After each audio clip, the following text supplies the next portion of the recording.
Hello, hello. Hi. I don't like when we have famous people here because I feel not famous enough then. so, I can understand that. but we have the reality capture guy here, Paul Burrows from Hexagon. Hello, gentlemen. How are you both? Great, thank you we're very great, much. very Good. great. Handsome. How are your Fresh. days going? Yeah, busy. Really busy. It's been good. It's been good. Day 2 is always the peak.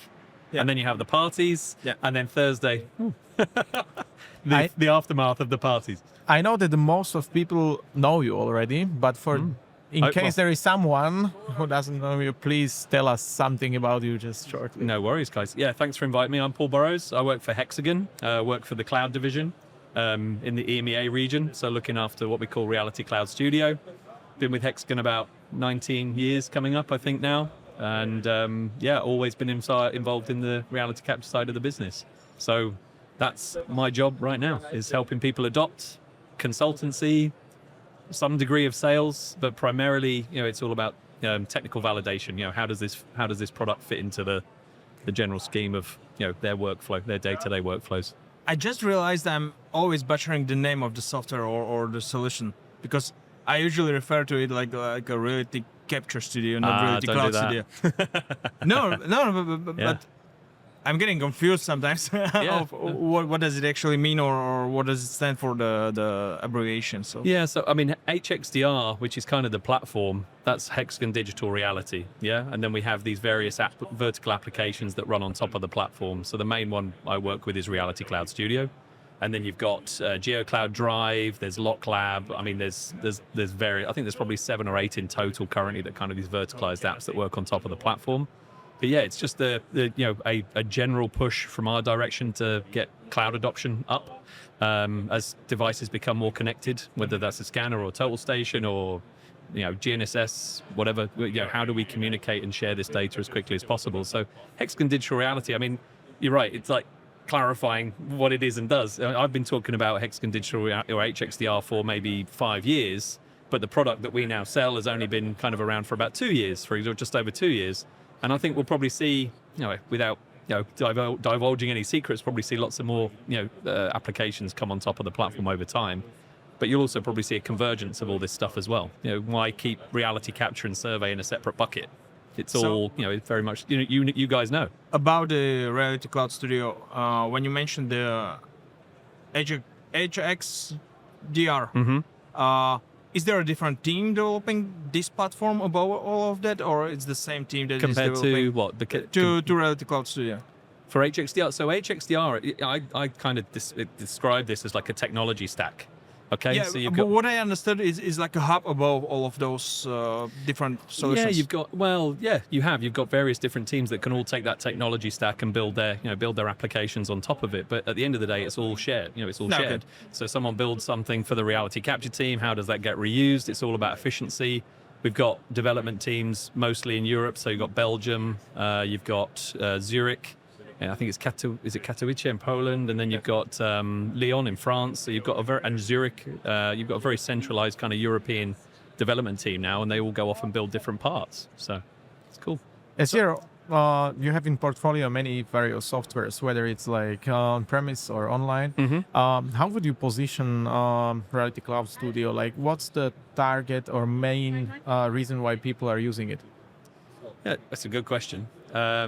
The main reason is obviously it's collaboration, right? You want to put your data somewhere to share it.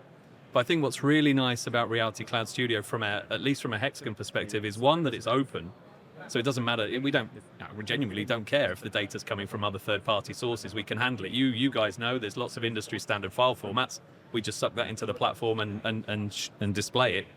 But what we also have is we have the connectedness to our other parts of the ecosystem. So we have CloudWorks, which is this suite of products that sits inside AutoCAD, Revit, Navisworks, BricsCAD, those types of solutions. So you can stream from the platform down into those applications, and even Cyclone 3DR. So Cyclone 3DR really is becoming our flagship product in terms of processing data on the desktop. And you can stream directly from Reality Cloud Studio into that as well. So it's kind of putting, I hate to use the term because it's quite overused, but that central source of truth of all your data, it's a central hub, and then everyone can just, whether you're viewing it through a browser or on your phone or on a tablet, or if you're streaming it into those productive environments, then it's the same data. and you maintain complete control. You maintain complete control. You're not sharing an LGSX file or an E57 that might get lost in the ether. You're controlling access. And that's where I think, that's where the strength is, really. So it's mainly streaming, not storing the data, right? Well, it's both. You upload it to store it, and then you stream it. That's it. So it's there as your repository, effectively. And we've got a mix of customers. Some are like, okay, well, I still maintain my local copy, but that costs money over time as you build up banks of hard drives and NAS drives and all this other stuff. And there's some customers like, it's in the cloud, it's backed up by AWS. I can get it out of the cloud if I need to. Hexagon doesn't own the data, so there's different mentalities depending on the customer type, really. Are there any limitations in terms of amount of the data, of the size of the data? I mean, theoretically, no. I think the biggest asset I've worked with is about 1 terabyte in size. Biggest mesh biggest point cloud to mesh was about 750 gig, I think, which is kind of the upper limits in terms of the meshing for the time being. But it's all about just efficiency in the pipeline. So you say you want to generate a mesh in the cloud, goes off and runs a pipeline, and the faster we can get those running and more efficient we can get them, we can deliver the result back to the customer as quick as possible. But limit-wise, I mean, if we talk about the sweet spot and look at kind of the customer base right now, we're selling to a lot of SMEs and middle market customers. Yeah. So, I mean, I guess I'd consider you guys as a business in that sense. You've got a couple of scanners, a couple of register licenses, maybe a copy of 3DR, and they're investing in anywhere between 1 terabyte to say 5 or 10 terabytes a year of data. And then you've got customers with like 50 to 100 terabytes of data. I mean, it's big business when you start getting to these larger projects. We got one. I was talking to a customer the other day and did a bit of a background check on them. Knew they got scanners, and it turns out got like 30 RTC 360s. And then you start extrapolating that out on the amount of data they're going to need on a daily basis, let alone a monthly, weekly basis. And you're like, well, yeah, you're going to be invested big. So yeah, there's a big mix. Definitely. And the meshing algorithm you're using is the same that it's being used in Cyclone 3DR, or I mean, yes, or... it's from the same SDK base, but we make it very, very simple within Reality Cloud Studio, and it's completely optional. So I would guess I know the figures, it's between, say, 35 and 45% of assets get meshed. So not everyone meshes. But we make it very simple. So if you've uploaded RTC data, there's a button, you just click mesh RTC, and it goes off and it uses the standard algorithm to develop to generate the mesh. And I think I quite like the simplicity of that. It almost feels like you don't need to ask the client. You should just mesh the data. I mean, I demo this stuff all day, every day. I mesh everything. It looks beautiful. I'm happy with it. We do automatic noise removal as part of the step. So that's another thing that's kind of handled. But yeah, I mean, I would always push for that. But it's up to the customer. Some customers don't even want the point cloud in Reality Cloud Studio. Some of them just want this really nice panoramic tour with the ability to measure. So there's a whole, and we have to cater for all those different types of customers. I think that's the key point, really. But I don't ever want to be in a position where we shut someone away just because they're using another third-party product. Come to us. We're open. That's the point. That was my next question. Like at the beginning, like what was the main idea? Was it to build a standalone business model for anybody out on the market using point clouds, meshes, and just be using your piece of software or solution? Or was it more like an add-on to your existing environment? I'd say the original intention was to build something we use and we sell, and our sales guys go out and talk about it when they go and sell the product. But it became very clear that because it's open, we can go and have these conversations with customers who are doing one of two things. They're just using third-party product and they're not storing or hosting the data online, or they're already using an existing solution and you try and find a better way of doing it, or a cheaper way of doing it, or a more efficient way of doing it. So I think, I wasn't involved in the original conception of the product, so I can't comment, but that is how it feels. And naturally, building it for our customers, because who's the easiest customer to go and sell to? Our existing customers. So yeah, I think that makes, that's more natural in terms of where we are now. You also mentioned that you are doing sales a little bit, but as I understand from that, what you are saying, it's more a strategy of like knowledge sharing and like community around you, and it's not just like a direct sales, right? Yeah, I mean, it's not, and I wouldn't necessarily say around me. I mean, like, Michael knows I've got people, we have nice followers, groups of followers on LinkedIn, and we built, this kind of, I guess, a community But I like the fact that it's an open community and there's lots of communication and learning. I think you guys are big advocates of that as well with your conferences.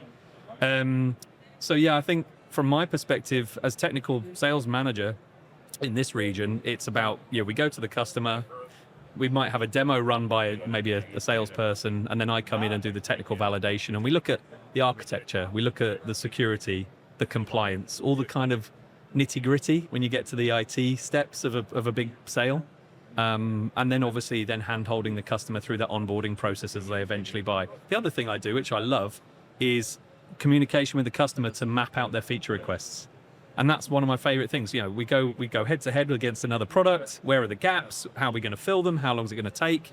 We map that all out. It goes into our dev plans, and we can go back to the customer and go, right, you requested this thing on this day, and by Q3 next year, we shall deliver it. For example, that, and I think that's a really nice part of my job. How does it look like in reality? They will come to you and say, hey, this other company has this feature, why you don't have this? Or how does it look in reality? I mean, it's both. It's sometimes it's, born of frustration. Why doesn't it do this? You're like, oh yeah, okay, well, we can't be everything to everyone at the moment, and we have to have. There's a limit, right? So you look at the feature request, and you're like, okay, there's a balance here of either something that needs fixing, or you've got your competitive gap, or is this going to make Hexagon a load of money if we develop it and add it into the platform? And they're kind of the things that you're balancing when you're making those decisions. At the minute, I'm not making those decisions. I take the requests, I process them, we add them to the system, and then we push that across the product management. So it's our job to influence. My customer's really important. My customer's really important. Can you do this for them? But it is good fun, genuinely, because you start seeing the formulation and the strategy playing out. And it's nice to be a part of that.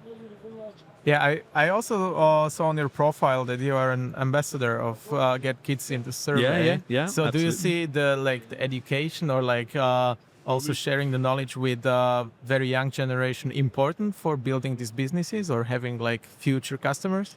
I think what I've said this many times before, and I'll always encourage my kids as well. And I think anyone who's got kids, you want them. Oh, sorry, am I knocking the mic? Sorry. Try and encourage them to do what they love, right? And my kids have all got different things, different hobbies, whether it's, really into music, really into cooking, really into gaming, whatever it is. But I don't think many children actually realize when they get to kind of that pre-teen era, what's available. Oh, am I okay? All good? Sorry, might be me messing with the microphone. Sorry, guys. But yeah, it's always about encouraging them to do what they want, but I don't think many children realize what they can and can't do, and the amount of scope of stuff there is to do in the geospatial sector.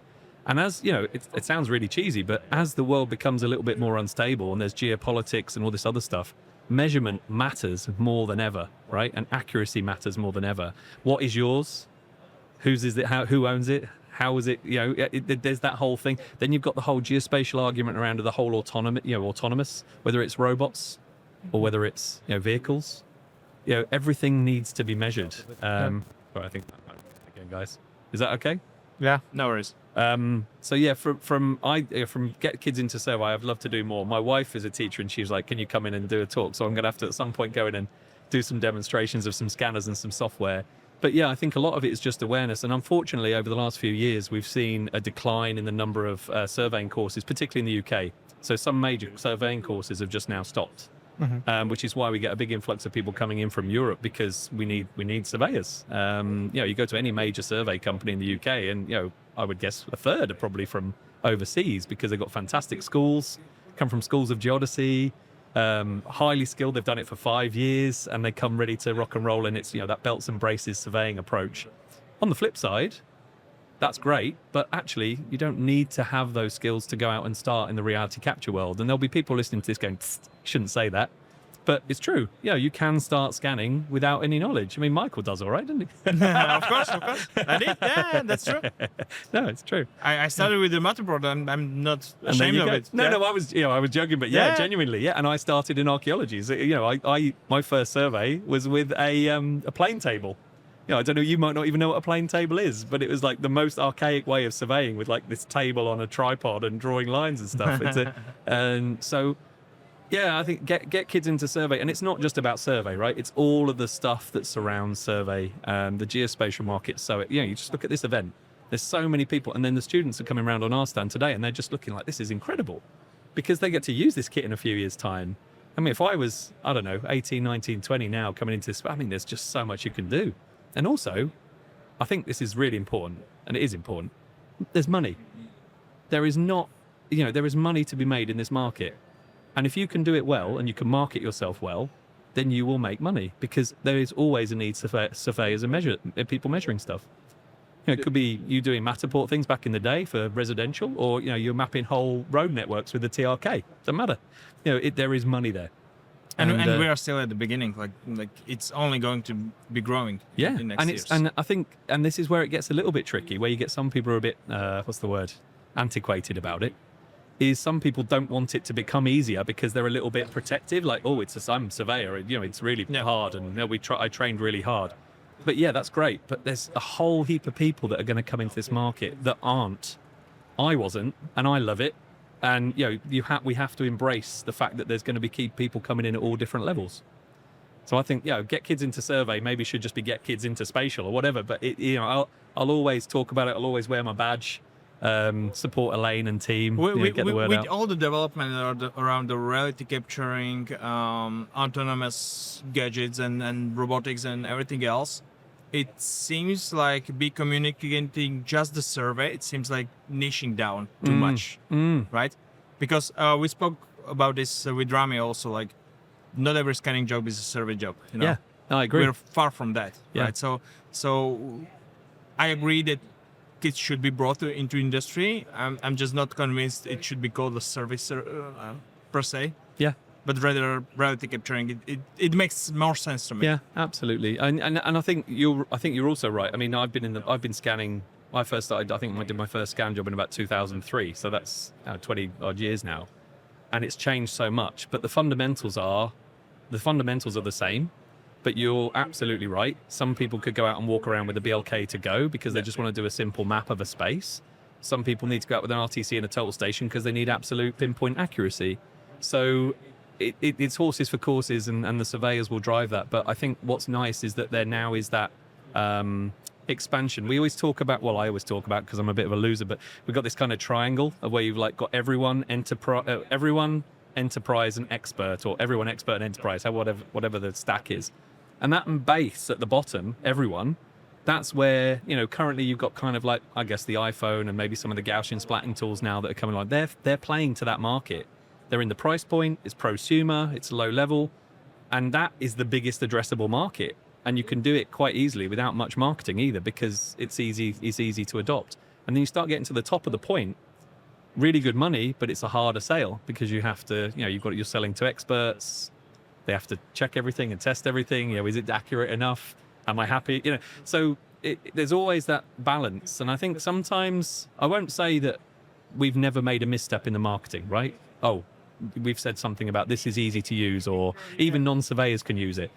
But let's not shy away from the truth. Yeah, non-surveyors can use our technology and they can get good results if they do it properly. Okay, they're maybe not using a total station, but you can certainly use our products to get good results if you've got the right training and the right mindset behind you.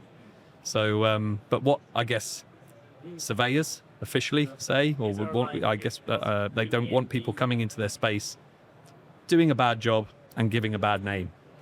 And that's the issue, which you've probably come across exactly. We had these discussions, and the important point here is that people are educated and they know the differences, that they are not misoffering some stuff which they cannot deliver, and that it's making bad name for the industry. So therefore, like for me, the education and with the kids and everybody, it's great because they get the base, and at least you understand. Yeah, and there's stuff back in the day. I remember where people come to you and they go, I can't use a point cloud. I had a point cloud survey done in 2005 and it was really badly registered. I'm like, okay, we've moved on now. Like, get past that. But what I guess what I like now is the point cloud's there, right? And if the point cloud, you've done your job and it looks great and it's accurate, fantastic. But what I love then is all the other stuff that comes on top of it. The meshes, the fly-throughs, I don't know, anything that we can create as a deliverable off the back end. That's the exciting part. So, that's the bit I think that gets the kids engaged as well, because the doing, the pressing of the button. I mean, it's not that fun, right? But the seeing it come together and making something, it's a little bit like I don't know, maybe not the best analogy. It's like a stonemason or a woodcarver, isn't it? You start with something really rough and you fine tune it and you get this final, this nice little result. Can we spend a few minutes on your personal brand? Me? Yeah. Okay. Because even though you're part of this big brand of Hexagon, you're still doing an amazing job on LinkedIn with building your personal brand. You're one of the most followed in our industry. So is this something that you're doing strategically, or is this just happening to you? I really doubt that, but No, I think two things. I think what I realized is that people obviously were getting drawn more and more to social content, right? That's just a natural, social media appeared. And then I think I probably said to you when we've spoken before, I think it was lockdown, and I was like, I really should kind of put a label on this, because there's all this content, there's all these videos and stuff. Because the thing is, I'm not just sharing a news article here or a white paper there or whatever. There's stuff that's physically gone in, physical energy has gone into creating something. So there's a new feature that's come out, there's a video. There's a webinar that's coming out, here's the video. And I think what's nice for me is that I've tried to remain, I hate the phrase, tried to remain authentic as possible. I don't want to force it, and I don't want it to look forced. So there was a period of time, a few months ago, I looked back and I was like, I've hardly posted anything. I've hardly put anything out there. It's because I'm working my nuts off in the background. I'm building the business with the team, and I've got a family, right? And I can't, you can't, the family bit, if that falls down, everything else falls down. But for me, it's all about just being organic, and it's just being about, I put stuff out there.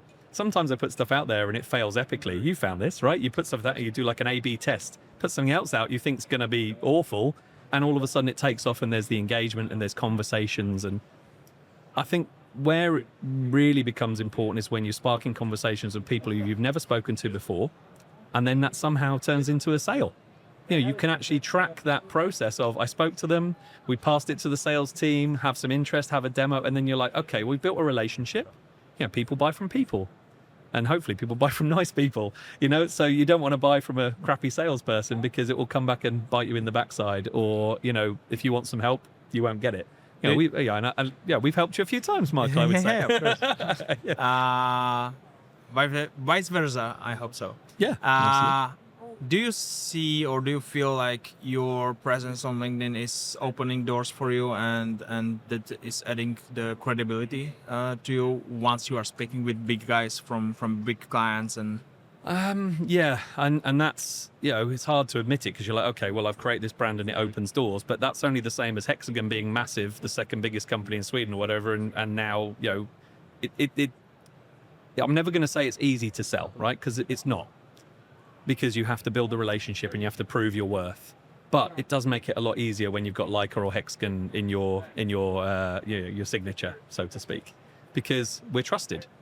We're one of the world's biggest measurement providers, everything from the micro scale up to the macro scale. And people often will come to us and go, I want to buy everything through a single source. I want a PO where I can come to you and I buy the scanners, the software, the support, the training, all the other stuff. So yeah, it does help. And I think it also helps as well. Like if I'm having a customer interaction, obviously we share the internal links, but I'll ping across my YouTube channel and go, look, there's a load of stuff there. There's a playlist on HXDR. It'll take you probably 4 hours to get through, but you can just go and have a look and see the stuff that we've created. And it's not come from the corporate mindset. It's come from my head of gone, right, okay, what does the customer need? And that's, it does take time, it does take energy, but it's totally worthwhile. I really think it is. And again, I still think we're at the beginning in terms of, I don't really like the term influencer marketing, even though, technically that's how I see you sometimes, you are an influencer in that space, but you have to use it. We've put time and energy into building a brand, personal or business, leverage it. Of course. It benefits the business. It benefits you ultimately. And also it's, it can be quite fun. You meet some cool people. You see pictures of me with long hair on LinkedIn. Yes, with AI. At the end, for yourself, for your personal brand, it's still an asset. Like, even though there will be a time when you are no longer part of the Hexagon for whatever reason, it doesn't really matter. but this is something that stays with you, right? So it's your asset you can use and leverage in the future as well. Yeah. I do agree. I mean, a lot of people used to say, like, Gary V or whatever his name was, I can't remember now. Yeah. Like, personal brand is so important. Everyone should have a personal brand. And the thing is, there's not enough room, in all honesty, it's not enough room for everyone to have a personal brand. And that sounds a bit selfish, but also some people don't want it. The amount of people that I've met over the years and I've said, really, we should do more social engagement. Really, you should be pushing stuff out. And they're just not interested. So not everyone wants to be that extroverted person that's putting themselves out there online. And that is fine, because there isn't room for 25,000 Hexagon employees all to have a personal brand. It just wouldn't work, would it?